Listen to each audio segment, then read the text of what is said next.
Hallelujah. Hallelujah. Hallelujah. Hallelujah. It's another Sunday in the presence of God.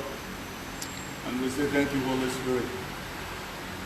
And like I said, I've been saying it like 3 weeks ago. I'm saying it again today.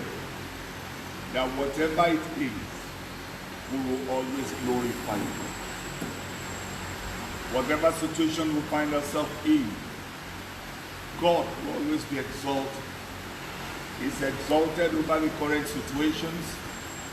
He's exalted over diseases and infirmities. He's exalted virtually over everything. When Jesus was leaving, Jesus said something.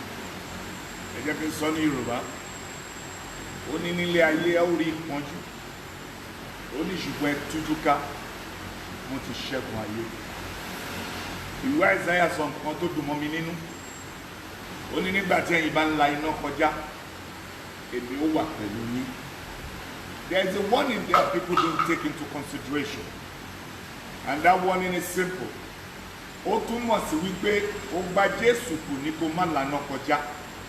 Assurance kan tó fún ẹni wípé òun á wà pẹ̀lú ẹ̀. It's simple. And oftentimes I smile and laugh when Christians will say, "Wipe me, ó ṣe jẹ́ mi." Mo dẹ̀ ń sin ẹ o. Mo dẹ̀ ń sọ̀dà mẹ́wàá o. Mo dẹ̀ ń ṣàánú o. Mo dẹ̀ ń ṣe déédéé o. If I may ask a funny question, ta ni Sátánì ìbá kọjú ìjà sí bí kì í ṣe ọmọ Ọlọ́run? So those things we're saying are way of the man. Ó ní tí a bá ń la igbó mi ńlá kọjá, Ológun wà pẹ̀lú wa. Another fact, kò sọ pé omi ò ní wá, kò sọ pé kò ní rúgbó orí wa. The only assurance he gave us was he was going to be with us. And I think we should have a clear understanding of that. The situation in the country is a situation that is not palatable to anybody. Oh yes, nobody prays for this, but it has come. But we have an assurance in Jesus. And that assurance is, a nígbàgbọ́ pé yóò pa wá mọ́. A nígbàgbọ́ pé a ó là á já. A nígbàgbọ́ strongly, even if we come in contact with COVID-19, it will not eliminate us. It will not kill us. Ọlọ́run sọ pé nígbà tó mi bá dé tó rúbò wá, ó lóun ó wà pẹ̀lú wa. There is a song that says, "Blessed assurance, Jesus is mine." So, to all Christians all over the world, to all Celestians all over the world, wherever you are today, I raise up a holy hand for you, that in the name of Jesus, the King of Glory will be with you. And don't let us live in denial that COVID-19 is not a reality. Unfortunately, we have a lot of educated illiterates in Nigeria who believes COVID-19 is a scam. But if Abba Kyari has died of COVID-19, it only means COVID-19 is not a scam. Number baby is a scam. Àwọn kéékèèké ni wọ́n máa fi pa. I repeat again, it shall be well with us. You didn't say, it shall be well with us. Amen. So in the light of this, to every man and woman that is listening to me, I exalt you, I encourage you. Be steadfast in prayers. I exalt you, I encourage you. Never give up hope in yourself. Don't give up hope on this country, no matter how terrible it is. You don't have another nation, this is Nigeria. Even if you have a dual nationality, you're still a Nigerian. So never give up hope on the nation called Nigeria. Both this regime, both this siege, both this virus, they shall come and they shall pass. And we shall live to testify to the goodness of God. In the light of this, I encourage and exalt you that in the name of Jesus, heaven will protect us and things will work in our favor. Like we always say, technology has its good side and the bad side. To the glory of God, we have been able to reach out to a lot of people via technology, and this is the positive side of technology. It is Sunday, God is to be glorified. It is Sunday, we need to worship God. It is Sunday, we need to come in His presence. Ẹ jẹ́ kí a gbàdúrà. Ògo ni fún Baba, ògo ni fún Ọmọ, ògo ni fún Ọlọ́run Ẹ̀mí Mímọ́.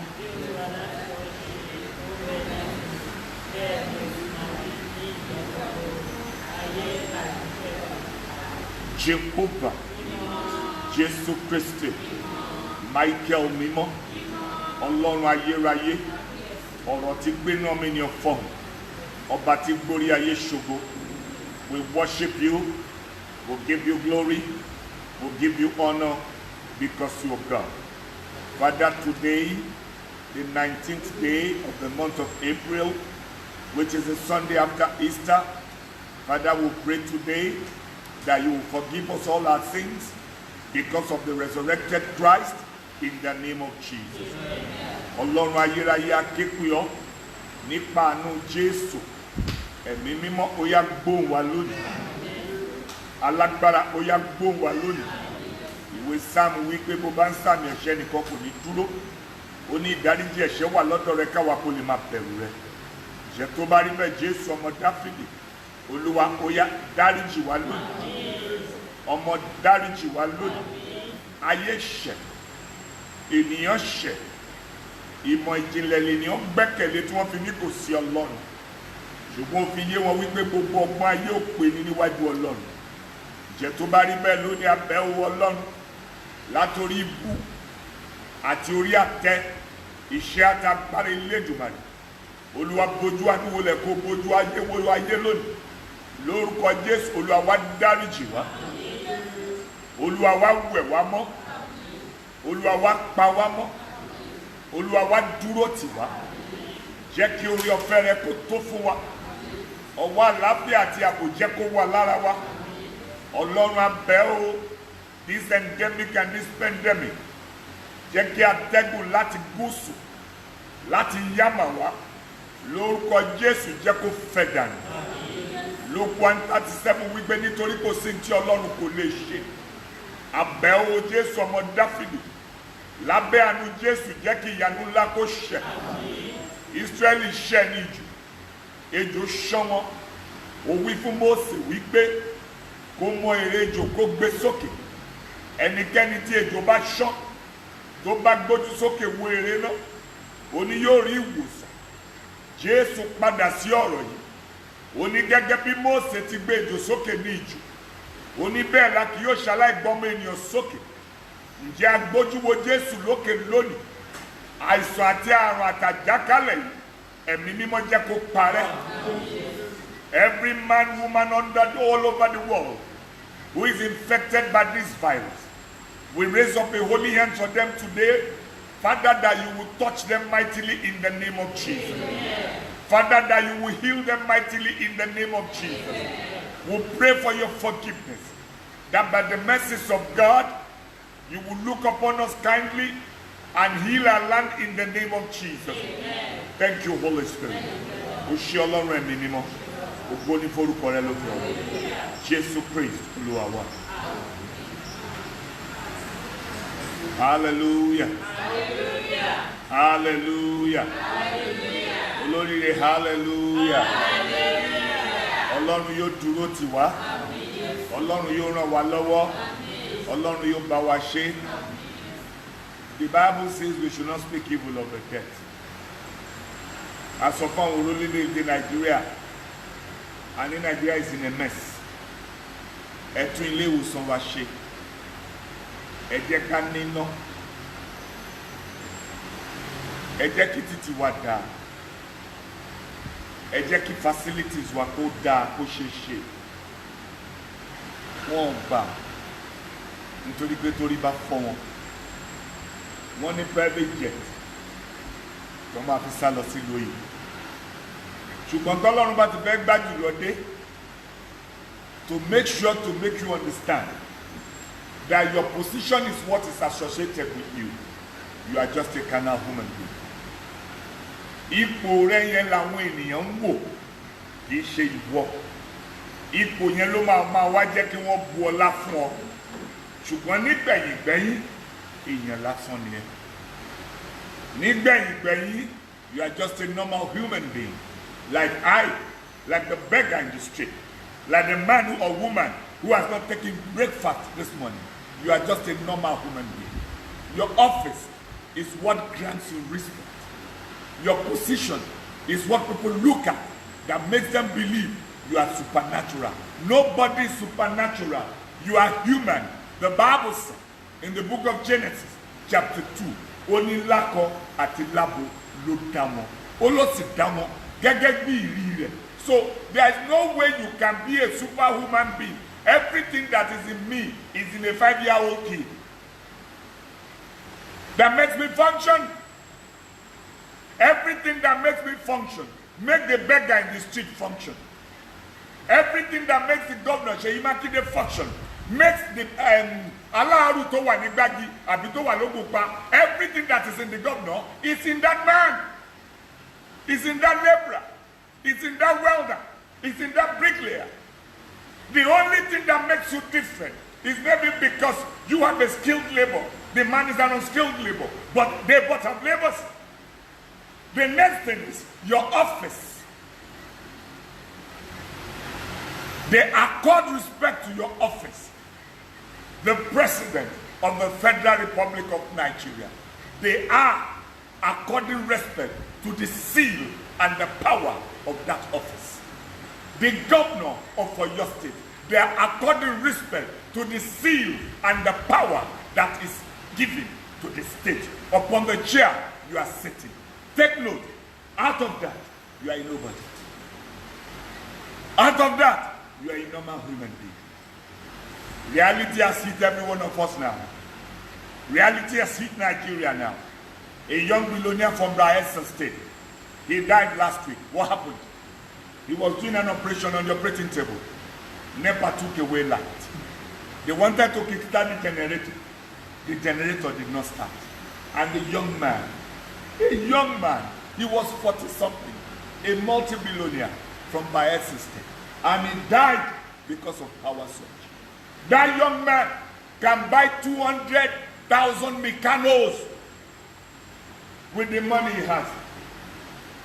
That young man can buy 1 million Mecanos with the money he has. But if Nigeria does not have an epileptic power supply, that young man will die.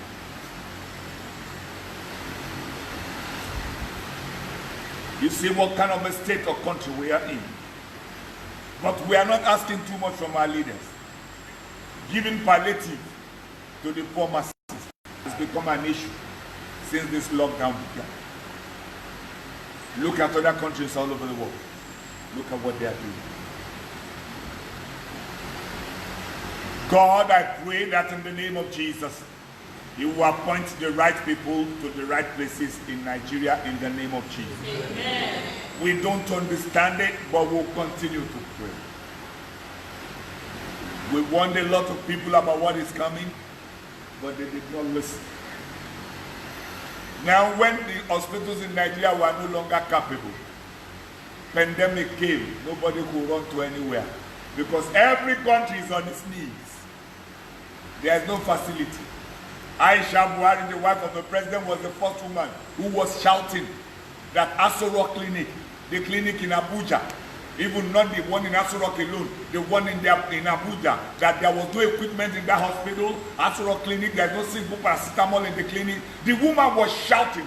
Everybody, the powers that build this country, told the woman to keep quiet, that she must be silent. Reality has come.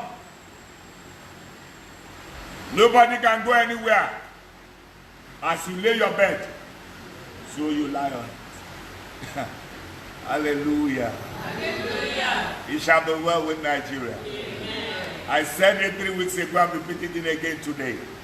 Our only ventilator, our oxygen, a ní testing kit gbogbo ẹ̀ làwọn ní ṣùgbọ́n àwa ní Ọlọ́run. Bíbélì wí nínú ìwé Psalm 91 ó lẹ́ni tó ń gbé bí kọ̀kọ̀ gáúgó yóò máa gbé abẹ́ òjìji Olódùmarè. Èmi ti wí fún Ọlọ́run wípé ìwọ ni ààbò àti odi mi. Ó ní Ọlọ́run mi yóò gbà mí nínú ìkẹ́kùn àwọn pẹyẹpẹyẹ àti nínú àjàkálẹ̀ àrùn búburú. His words are yes and amen. The Bible says, forever, O Lord, your words are settled in heaven. Lórúkọ Jésù ọ̀run gbà wá. Lórúkọ Jésù ọ̀run dáàbò bò wá. Lórúkọ Jésù ọ̀run pa wá mọ́. I am afraid for Africa. I hope this pandemic does not hit ground the way it is hitting in Europe. Àwọn ènìyàn ń pariwo ilé ti sú wa o, afẹ́jáde o, máṣùmátọ̀ yìí pọ̀ o. Hey, Nigerians, máṣùmátọ̀, don't go out, do social distancing, is for your benefit. If you die, Nigeria will not stop, Nigeria will continue working o. That man has died, Abba Kyari, people are jostling for his office now o. Don't die. And the only way you will not die, pray, social distance. Don't live in self-denial that COVID-19 is not real. It's real, my dear. Don't live in self-denial. Do social distancing. Don't say, blood of Jesus, COVID-19 will not catch me. Okay, I believe you. But when you believe blood of Jesus, follow Rushon má lọ fògùn ọ̀gẹ̀dẹ̀ ogún ọ̀gẹ̀dẹ̀ lọ fi kàn pẹ́ o máa jábọ́ tó máa tẹ́rìbù gan ni o. Ọlọ́run á dẹ̀ sọ pé òun ò rán ẹ níṣẹ́. I hope you understand that. Kíkí ẹ fọ́lọ́run kò gún kankan fọ́lọ́run. Àìkí ẹ fọ́lọ́run kò dín Ọlọ́run kù. Ọlọ́run lọ́lọ́run ó máa jẹ o. I pray for us that in the name of Jesus, He will keep us safe. Amen. Did somebody say amen? Amen. Okay, we're going to read from the book of Psalm 116, verse 1 to 4. Then we're going to read from Revelations chapter 12, from verse 2 to 6. Ìwé orin Dáfídì 116, ẹsẹ̀ ìkíní dé ìkẹrin. We'll read in English. Psalm 116, verse 1 to 4. It reads thus. I love the Lord because He has heard my voice and my supplications. Because He has inclined His ears to me, therefore I will call on Him as long as I live. The sorrow of death surrounds me, and the pains of Sheol laid hold on me. I found trouble and sorrow, the last part. Then I called on the name of the Lord. O Lord, I beseech you, and He delivered my soul. Hallelujah. Hallelujah. Can we go to the book of Revelations? The book of Revelations, chapter 12, from verse 2 to verse 6. Ìwé Ìfihàn, orí kejìlá, bẹ̀rẹ̀ láti ẹsẹ̀ ìkejì títí dé ẹsẹ̀ ìkẹfà. Revelations chapter 12, from verse 2 to verse 6. Let me read in English. And being with child, she cried out in labor and in pain to give birth. Then there appeared another wonder in heaven, and behold, a great red dragon, having 7 heads and 10 horns, and 7 diadems on his head. His tail drew a cord of the stars of the heaven, and threw them onto the earth. And the dragon stood before the woman who was ready to give birth, in order to devour her child as soon as it was born. Then she brought forth a male child who was to rule all nations with a rod of iron. And her child was caught up to God and his throne. The last verse. Then the woman fled into the wilderness, where she had a place prepared by God, so that they would feed her there 1,260 days. Hallelujah. Hallelujah. Olorire, hallelujah. Hallelujah. Olorire, hallelujah. Hallelujah. Now let me ask you this question before I proceed. Nígbà tí wọ́n bí Jésù, Herod gbọ́, àwọn amòye mẹ́ta wá sọ fún. Ó ní kí wọ́n lọ wòye bí dọ́mọ náà wà kó wá forí balẹ̀ fún. Nígbà tí wọ́n sọ bẹ́ẹ̀ fún tán, áńgẹ́lì yọ sí bàbá ọmọ, gbé ọmọ yẹn Jésù, ẹ máa sá lọ ilẹ̀ Egypt nítorí Herod ń wá láti pa. Kí ló dé tí Ọlọ́run ò lọ pa Herod nítorí olùgbàlà ní Jésù? Kí ló dé tí Ọlọ́run fi sọ fún wọn pé kí wọ́n gbé olùgbàlà sá kí èèyàn ayé lásán kó má bàa pa olùgbàlà? I think we need an explanation on that. Níjọ́ tí Jezebeli àjẹ́ tó búra ní orúkọ àwọn òrìṣà rẹ̀ wípé mo fi Báálì òrìṣà mi búra, bí ọrùn Èlíjà bá wà ọmọ ara Tísbì tó bá wà ní ọrùn, tí orí rẹ̀ bá wà ní ọrùn rẹ̀ kí ilẹ̀ òní tó ṣú, á jẹ́ pé àwọn òrìṣà mi kì í ṣe Ọlọ́run. Áńgẹ́lì kù sí Èlíjà létí, ẹni tó pa gbogbo wòlíì Báálì tó dójú ti wòlíì Báálì àtàgbára wọn lórí òkè Kámẹ́lì. Ní wákàtí kan náà Bíbélì jẹ́ kó yé wa, Èlíjà dìde, ó ní obìnrin ọmọ apààyàn yìí ń bọ̀. Èlíjà sì fèrègè. Kí ló dé tí odindi wòlíì tó dójú ti gbogbo àwọn wòlíì Báálì tó pa wọ́n tó dójú ti Ọlọ́run wọn tó fi sá fún obìnrin lásánlàsàn tó jẹ́ àjẹ́ tá ń pè ní Jésù? Kí ló dé tí wọ́n áńgẹ́lì fi sọ fún Jésù wípé ó yá gbé ọmọ yẹn sá Hẹ́rọ́dì ó pa o? Kí ló dé tí áńgẹ́lì yẹn kò gbéra kó lọ pa Hẹ́rọ́dì? You need to answer those questions because you need to come into an understanding. The Bible said in the book of Ecclesiastes, everything under the sun has its time and season. Ohun gbogbo ló ní ìgbà àti àkókò fún iṣẹ́ gbogbo ní abẹ́ ọ̀run. Maybe next week or upper week I'm going to run a ministration for you if Jesus tarries in coming. And the theme of that my ministration is when God is time. I'm going to do a teaching on that ministration, and the theme of that ministration is when God is time. Some people will say, no, God can never be tired. Never argue about what you don't know. But I think maybe next week or the upper week, I'm going to do a ministration on when God is time. But let's come back to what we're saying. Bí Jésù olùgbàlà aráyé bá lè gbé sálọ tá lọ pa Hẹ́rọ́dì.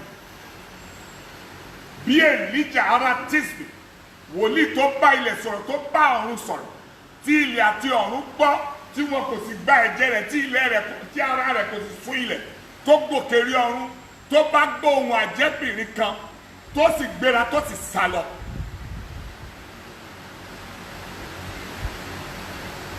Who are you? Wọ́n sọ fún ẹ pé COVID is real, only blood of Jesus.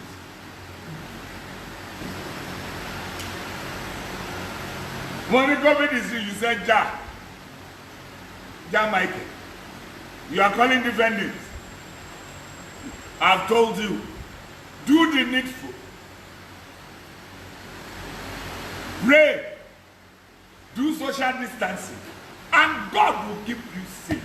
But don't tempt God. Ọkùnrin kan tó ló ń gbá àwọn ogójì ọ̀sán àti ogójì òru tó wá lọ sí zoo nìbàdàn tó lọ ń gbé jáàsì láyọ̀. It's madness. Why would you go and tempt God? Ngbà tó gbàwé 40 days and 40 nights, ṣé agbára tó máa fi gba kìnìún ló béèrè ni? Ó wá wọnú zoo, ó wá wọnú lions den lọ, ó wá ń ṣe jáàsì kìnìún. Ó kọ́kọ́ ṣe kìnìún ní kàyéfì, kìnìún sún sẹ́yìn. Ó ṣe jẹ́ ẹlẹ́kẹ̀ ìkìnìún bù ọ́ pa ẹ̀jẹ̀, ẹ wá lọ́lọ́run ò rí. Ẹ wá ní kí lọ́lọ́run wò. The question is ṣọ́lọ́run ọlọ́bẹ̀. Don't tempt God. Don't tempt God. It shall be well with us. Amen. It shall be well with us. Amen. Psalm 116 dáka ó ní mo ké pe Ọlọ́run ní ọjọ́ ìpọ́njú. Ó ní ìsà òkú yí mi káàkiri. Ó ní ìjì òkùnkùn bò mí. Ó ní mo ké pe Olúwa. Olúwa gbóhùn mi. Olúwa sì gbà mí. Ní àkókò tá a wáyé, àkókò ìnira tó pọ̀ ni. àkókò lásìkò ní kò sórílẹ̀-èdè tó yọ sílẹ̀ kò sí tó jẹ́ super power mọ́ láyé. We need to call upon the name of the Lord. Ó ní ẹ ké pè mí ní ọjọ́ ìpọ́njú Psalm 102. Ó ní ọjọ́ ìpọ́njú Olúwa èmi ké pè ọ́. Ó ní Olúwa dá mi lóhùn. I pray for you in the name of Jesus. Heaven will answer you. Like I said, every man, every woman under the symptoms of COVID-19 or who is infected with COVID-19, I raise up a holy hand in the name of the Father, the Son, and the Holy Ghost. Lórúkọ Jésù, Ọlọ́run yóò dáríjì wá. Ọlọ́run yóò wò wọ́n sàn. Mo gbàdúrà ní orúkọ rẹ̀ Olúwa Ọlọ́run Olódùmarè sí gbogbo orílẹ̀-èdè àgbáyé pátápátá wípé áńgẹ́lì ikú tó ń rìn tó ń pa àwọn ènìyàn in their thousands, in their hundreds. Lórúkọ Jésù, Olúwa yóò dáwọ́ ẹ̀ dúró. Ẹ̀mí mímọ́ yóò dáwọ́ ẹ̀ dúró. Ọlọ́run ìpè gbogbo ẹran ara yóò dáwọ́ ẹ̀ dúró. There shall be miracles and testimonies in the mighty name of Jesus. Hallelujah. Hallelujah. Hallelujah. Ó ní mo ké pe Ọlọ́run ní ọjọ́ ìpọ́njú. Ó ní Ọlọ́run sì dá mi lóhùn. It only means we need to get ready to pray. The situation in the country is not palatable. The situation all over the world is not palatable. Christians are sitting at home, and some of us never believed that a day will come when we will not come together to congregate to worship God. Ẹlòmíà sọ pé kì í ṣe níran yìí. Ẹlòmíà lọ́lọ́run tóbi jù bẹ́ẹ̀ ni Ọlọ́run tóbi jù bẹ́ẹ̀ lọ. Ṣùgbọ́n at times Ọlọ́run á fi gba èṣù láàyè níjọ́ tí wọ́n gbé ọ̀rọ̀ Jóòbù wá síwájú Ọlọ́run. Ọlọ́run gba èṣù láàyè láti fọwọ́ tọ́ Jóòbù. Ọlọ́run gba èṣù láàyè láti bà gbogbo dúkìá Jóòbù jẹ́. Ọlọ́run gba èṣù láàyè láti sọ àlàáfíà Jóòbù ní fíafíà. Ọlọ́run gba èṣù láàyè gbogbo ọmọ tí Jóòbù bí láyé gbogbo ẹ̀ lọ́lọ́run gba èṣù láàyè kó pa gbogbo ẹ̀ pátápátá. Àyàwó ẹ̀ tún sọ fún wípé bú Ọlọ́run kó o kú wíwà láàyè rẹ kò nítumọ̀. Síbẹ̀síbẹ̀ sí Jóòbù dúró ti Ọlọ́run. Síbẹ̀síbẹ̀ sí Jóòbù kò padà. Síbẹ̀síbẹ̀ sí Jóòbù dúró tiri. Nígbà tí ọjọ́ májẹ̀mú kò, Ọlọ́run wo Jóòbù sàn. Ọlọ́run fọwọ́ tọ́ ìkólọ rẹ̀ tí Sátánì gbà lọ. Ọlọ́run dá padà ní ìlọ́po méje. Ọlọ́run wá mú ẹ̀mí Jóòbù kù. Ó bí ọmọ lọ́jọ́ ogbó lójú ayé rẹ̀ láìkú láìtẹ̀pá. Àwọn ọmọ yẹn bẹ̀rẹ̀ sí bímọ. Ó rí ọmọ àtọmọmọ rẹ̀. Ó túmọ̀ sí pé kò sí tí Ọlọ́run kò lè ṣe. I pray for you whatever you are passing through. If God has allowed the devil to touch you, touch your life or your finances or your situation, today I want to encourage you to be steadfast and still believe in God, because God has not changed. Is that God, same God yesterday, today and forever? I pray for you, wherever the devil is tormenting you, heaven will minister to you today in the name of Jesus. Níbikíbi tí Sátánì ti ń jọ́ níyà, níbikíbi tí Sátánì ti ń fi ọ ní dán, níbikíbi tí Sátánì ti ń fi pàṣọ nà ẹ́, lórúkọ Jésù Ọlọ́run yóò máa dáwọ́lé ẹ̀. Ẹ̀mí mímọ́ yóò máa ràn ẹ́ lọ́wọ́. Ìyípadà ńlá yóò máa wọnú ayé ẹ̀. Mo gbé ọwọ́ májẹ̀mú sókè fún ẹ ní orúkọ Olúwa Ọlọ́run àwọn ọmọ ogun. Ìjì burúkú yóò dáwọ́ dúró. Ọ̀pá iná Sátánì yóò dáwọ́ dúró. Ọlọ́run yóò ràn ọ́ lọ́wọ́. Nínú ìwé Zechariah, I am encouraged by that verse in the Bible. Ó ní Ọlọ́run gan rí àlùfáà pé aṣọ èrí wà lára rẹ̀. Ọlọ́run rí pé aṣọ ìbànújẹ́ wà lára rẹ̀. Ọlọ́run rí pé aṣọ ọ̀fọ̀ wà lára rẹ̀. Àlùfáà dẹ̀ ni kì í wá tún ṣàlùfáà lásán. Bíbélì wípé olórí àlùfáà. Joshua olórí àlùfáà. Ṣùgbọ́n ní ọjọ́ kan Ọlọ́run dìde. Ó ní ẹ pè Joshua olórí àlùfáà wá fún mi. Ó ní ẹ bọ́ aṣọ èrí tó wà ní ara rẹ̀. Ó ní ẹ wọ̀ ọ́ ní aṣọ ògo tuntun. Ó ní ẹ gbé láwàní tuntun lé lórí. The question we're supposed to ask is this: gbogbo ìgbà tó lórí àlùfáà ń wọ aṣọ àkísà aṣọ ògbó yẹn, kì í ṣe pé Ọlọ́run kò rí, ṣùgbọ́n òun náà kò jẹ́ kó sú òun. He never gave up. He believed in the God he was serving. And God ultimately surprised him. Ọlọ́run wa rán àwọn áńgẹ́lì sí. Ó ní ẹ pé Joshua lórí àlùfáà wa. Ó ní ẹ bọ́ gbogbo aṣọ èérí tó wà lára. That was what the Bible said. Ó ní ẹ gbé ẹni láwà ní tútù. Ó ní ẹ wọ̀ ọ́ láṣọ ògo. Ó ní ẹ bá Sátánì wí nípa tirẹ̀. Ó ní ẹ wí fún wípé ta ni ẹ̀yin òkè níwájú Zerubábẹ́lì. Nítorí tí Ọlọ́run yóò sọ di pẹ̀tẹ́lẹ̀. Gbogbo ẹ̀yin ọmọlẹ́yìn Kristi. Tí Sátánì gbé aṣọ ìrísí lọ́rùn. Tá a gbé aṣọ ìbànújẹ́ sí lọ́rùn. Tí a gbé aṣọ àìsàn sí lọ́rùn. Lórúkọ Jésù Kristi ti Nazareth. Áńgẹ́lì àbẹ̀wò ó yá kó wọ ayé rẹ wá lónìí. Áńgẹ́lì àbẹ̀wò ó yá kó wọ iṣẹ́ rẹ wá lónìí. Áńgẹ́lì àbẹ̀wò ó yá kó wọ inú ìran rẹ wá lónìí. I pray for you in the name of the Father, the Son, and the Holy Ghost, that in the name of Jesus Christ of Nazareth, God will give you a visitation. And listen to this. When God visits, there is a testimony. Anytime God visits, something is turning around. Anytime God visits, something new is coming up. Anytime God visits, God is turning around situation. I pray for you today that in the name of Jesus Christ of Nazareth, today heaven will visit you. Today God will visit you. Ẹ̀gàn rẹ yóò dógó, ìbànújẹ́ rẹ yóò dayọ̀, ẹkún rẹ yóò dẹ̀rín. Ọlọ́run ìpè yóò ràn ẹ́ lọ́wọ́, ìyípadà yóò sì wọlé, gbogbogbò yóò padà sọ́dọ̀ Ọlọ́run. In the book of Revelation chapter 12, wọ́n ní nígbà tá a fẹ́ bí ọmọ náà, wọ́n ní dragoni yẹn dúró láti pa ọmọ náà jẹ. It goes back to what I was saying. Kí ló dé tọ́lọ́run fi jẹ́ kí dragoni wà bẹ́ẹ̀ rárá? Nígbà tá a mọ̀ pé olùgbàlà la fẹ́ bí. Wọ́n ní ìlú dragoni yẹn ó dé ìgbà mẹ́ta ilé ayé. Adé oníràwọ̀ méje wà lórí ẹ̀ o. Hallelujah. Olórí hallelujah. Olórí hallelujah. You know, the whole, okay, I don't want to be controversial here. You know, the Holy Spirit gave me an understanding. And I'm going to tell you that understanding. Ṣẹ́rí mo bá àwọn men of God kan, mo encourage wọn, mo dẹ̀ gbà wọ́n níyànjú maybe 2 weeks ago. Wípé wọ́n preach salvation rí. Wọ́n preach second coming of Jesus. I'm having a revelation right now. Me bá wọn wí o. You know why? They don't want to entangle the devil at all. Nítorí gbogbo ẹni tó bá ti ń preach salvation àti second coming Jesus, only prime target Sátánì. Àwọn òde fẹ́ jẹ́ target Sátánì. Wọ́n yà ń preach prosperity. Ta ló lówó? Èṣù ló lówó. So àwọn yà ń preach ìtẹ̀ṣù like. Ìtẹ̀ṣù bẹ́ẹ̀ like kò jówó lọ. Kẹwàá gbowó lọ́wọ́ o. Hallelujah. Hallelujah. So mo rí many senior men of God. Mi gbọ́gbọ́ sọ pé orí àjẹ́ ò darí. Mi gbọ́ rí.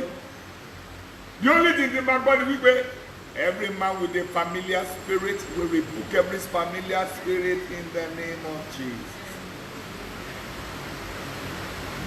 Selema carry. If you tell me I'm being denominational, I don't care. Hymn 330, the last verse. Àwọn ajẹ́ tìrìtì jù, àwọn oṣó ti rí ìdààmú. Èṣù wá rírì òṣùbù níwájú agbára ìjọ. Well, that is why we are called a spiritual church anyway, so don't let me flog that. That's why we're a spiritual church. That is our mandate on that. That in the name of Jesus, we can come, rebuke the devil. The Bible says, rebuke the devil and it will flee from you. Jesus gbọ̀ngàn fúnra rẹ̀, ó ní Sátánì padà lẹ́yìn. Nígbà tó yọ Jésù lẹ́nu jù, Jésù ní Sátánì padà lẹ́yìn. So you see some ministers. I remember when a minister of God under a lot of pressure, he wanted to do deliverance, and there was a young girl, and he tapped the young girl and said, "The spirit of wizard in your life, come out!" And the girl said, "I am not a wizard." And the pastor slapped the girl, and I think you remember that video. Then that video went viral. It is not his office. His office is prosperity. Let him keep doing it. The only thing we are telling them to do is when they do prosperity, once in a while, they should tell people, ìjọba ọ̀run kù sí dẹ̀dẹ̀. They should tell people, tó o bá gba Jésù, irú owó tó wù kó ní láyé, ọ̀run àpáàdì ló ń lọ. They should tell people, bíbọ̀ Jésù, ó sún métílé. That is all we are saying. That is all we are encouraging them to do. That is all we are telling them to say to the world. And like I said last week, a lot of ministers of God, they have misled their followers. They did mislead, and they are still misleading them. In the name of Jesus, heaven will protect us. Amen. In the name of Jesus, things will turn around for us. Amen. In the name of Jesus, today is a Sunday. We'll believe that by June, I have given that prophecy like in the month of March. I've given that prophecy that this pandemic will end by June. Some people are saying that June long term. If it ends by June, let us all shout hallelujah. It is not as if it is going to be eradicated by June. No. It only means it will go down. People can go out. People can get things doing. We will not be this restricted. And by then, to the glory of God, a cure will have been found for this virus. So don't misquote me. Don't misquote me like the other man of God. God bless you all. In the name of Jesus. Jehovah. Jesus Christ. Holy Michael. Ọlọ́run ayérayé. Àìkú nínú ọlá. Orogodo nínú ògo. Ìwọ ni Ọlọ́run. Orúkọ rẹ kò ṣí padà. Ọlọ́run àwọn apostoli méjìlá. Ọlọ́run àwọn àgbààgbà méjìlá nílé Ísírẹ́lì. Ọlọ́run Samuel Bíléwọ̀ Ṣọ̀fọ̀. Ọlọ́run gbogbo àwọn àgbààgbà pátápátá. Ọlọ́run bàbá àgbà òsì. Ọlọ́run gbogbo àwọn àgbà pátápátá. Ọlọ́run Gilbert Jesse. Ọlọ́run P.H. Joseph. Ọlọ́run bàbá Jálẹ́kọ̀ọ́. Ọlọ́run Paul Sùúrù ọmọ Máforíkọ̀. Ọlọ́run Pascal Ikúdórógbétò. Ọlọ́run gbogbo àwọn àgbààgbà ìjọ mímọ́. Ọlọ́run Moses Ṣóbọ̀wálé. Ọlọ́run gbogbo àwọn àgbà pátápátá. Ọlọ́run Wòlídà Cole. Mo gbàdúrà lórúkọ Jésù. Gbogbo ẹ̀dá ènìyàn tó ń gbọ́ mi lónìí. Ọwọ́ àlàáfíà Ọlọ́run ó yá kó wá ẹ rí. Ọwọ́ ìtura Jésù ó yá kó wá ẹ rí. Ọwọ́ àlàáfíà Olódùmarè ó yá kó wá ẹ rí. Ọlọ́run kan ṣoṣo tí kò yí padà. Ìrẹ ni Ọlọ́run. Ṣáájú rẹ kò sẹ́nìkan. Lẹ́yìn rẹ kò sẹ́lòmíràn. Oníkáképe ọlọ́jọ́ ìpọ́njú. Oníwọ yóò gbà wá. With all ministers of God all over the world, calling for forgiveness from you, and we are showing total repentance. Ní orúkọ Jésù Ọlọ́run ó yá dá wa sí lónìí. Lórúkọ Jésù Ọlọ́run ó yá pa wá mọ́ lónìí. Lórúkọ Jésù Ọlọ́run ó yá dáàbò bò wá lónìí. Ọwọ́ àlàáfíà rẹ jẹ́ kó bá wa gbé. Ọwọ́ ìtura rẹ jẹ́ kó bá wa gbé. Ọlọ́run ó yá ṣàánú wa lónìí. Ọlọ́run ó yá ṣàánú wa lónìí. Ọlọ́run ó yá ṣàánú wa lónìí. Ọlọ́run ó yá ṣàánú wa lónìí. There is only a restriction in Oyo State. There is no lockdown. Bá a ṣe ń lọ sọ́tún sósì, ẹ̀jẹ̀ Jésù ó yá pa wá mọ́ o. Má jẹ́ àṣírí. Má jẹ́ àṣẹṣẹ̀ gbé. Atẹ́gùn burúkú Olúwa jọ̀ọ́ dáwọ́ dúró. You are God and that is your name. And there is nothing too hard for you to do. Lórúkọ Jésù Olúwa gbà wá o. Lórúkọ Jésù Olúwa gbà wá o. Lórúkọ Jésù Olúwa gbà wá o. To all Celestials all over the world. Lórúkọ Jésù Ọlọ́run yóò dáàbò bò wá. To all Christians all over the world. Lórúkọ Jésù ẹ̀jẹ̀ májẹ̀mú orí àgbélébù yóò pa wá mọ́. To all Muslims and all other fellows all over the world. Lórúkọ Jésù Ọlọ́run yóò ṣíji bò wá. Ọwọ́ àlàáfíà Ọlọ́run yóò wà lára wa. Ìmọ́lẹ̀ Ọlọ́run yóò tàn. Bó o bá fa dídé rẹ bọ̀ sẹ́yìn, ọ̀pá ìnira yìí lórúkọ Jésù Olúwa dáwọ́ ẹ̀ dúró. Jẹ́ kí àánú ènìyàn kó ṣí ọ. Ó rí bẹ́ẹ̀ kó yí padà. Ó ṣí onímájẹ̀mú ayọ̀. Jésù Kristi Olúwa wa. Àdúrà Olúwa.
kí oore ọ̀fẹ́ Jésù Kristi Olúwa wa, ìfẹ́ mímọ́ ti Ọlọ́run, ìdàpọ̀ ti ènìyàn mímọ́, kó bà lé wa, kó súre fún wa, kó dá wa láre, ọwọ́ Ọlọ́run kó wà lára wa.